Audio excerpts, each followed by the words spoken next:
What if the problem isn't how much you earn, but how your life quietly expands to consume it? You reach six figures, a milestone that used to mean security, freedom, maybe even wealth. And yet, your bank account still feels tight by the end of the month. No dramatic overspending, no reckless decisions, just a constant feeling that your income disappears faster than it should. So, where does it actually go? Let's take a fairly typical example. You're in your early 30s, living in a major US or European city. You earn $100,000 a year. After taxes, depending on where you live, you take home roughly $6,000 per month. That sounds like more than enough, but then real life starts subtracting. Rent or mortgage, $2,200, car payment, $450, insurance, $200, utilities and internet, $300, groceries, $500, student loan payment, $400, subscriptions, gym and phone, $250. At this point, you've already spent around $4,300. And we haven't included anything social yet. Dinner with friends, occasional travel, clothes that match your professional environment. Unexpected expenses. Another $1,200? Easily. Now you're left with maybe $500. Not struggling, but not progressing either. At first glance, nothing here seems irresponsible. You didn't buy a luxury car. You didn't take out extreme debt. You just upgraded your life gradually. A slightly better apartment, a reliable car instead of an old one, a few conveniences to make a busy life manageable.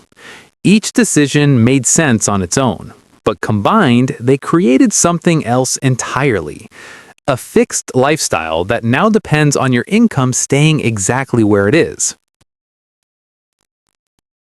Here's the part most people don't calculate. That $450 car payment, over 5 years, that's $27,000. And that's before insurance, maintenance, and interest. Your $2,200 rent, that's $26,400 per year. Over 10 years, you spent over $250,000 without owning anything. Even small monthly costs matter. $250 in subscriptions and services is $3,000 a year. It's not one big mistake. It's a system of small, permanent commitments. And once they're in place, they don't feel optional anymore. So why do intelligent, financially aware people end up here? Because income changes faster than identity. When you start earning more, your environment shifts. Your peers live differently. Your workplace has certain expectations. Your definition of normal quietly adjusts. A $1,200 apartment becomes cramped. A used car feels temporary. Cooking every day starts to feel inefficient. None of this is irrational. It's social adaptation. But here's the problem. Your brain treats these upgrades as stability, not as increased financial pressure. So instead of asking, can I afford this upgrade, you ask, does this fit my current life? And those are very different questions. Now add time. A car payment overlaps with student loans. A credit card balance fills the gap during expensive months. Travel gets financed because you deserve a break.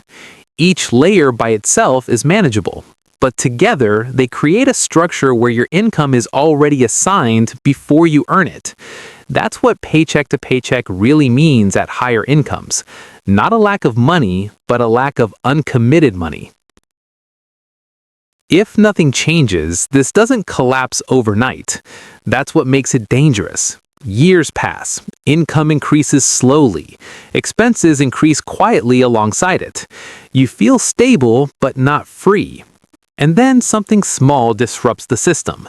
A job change, a recession, a health issue.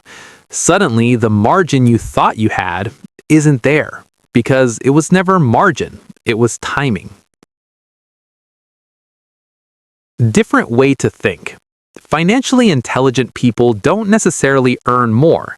They just interpret money differently. They don't see income as spending capacity. They see it as a resource to buy flexibility. They notice fixed costs more than visible luxuries. A $3,000 vacation is easy to question. A $300 monthly obligation often isn't. But over time, the second one matters more. They also understand that comfort is addictive, not in an extreme way, just in small, reasonable steps that slowly become permanent.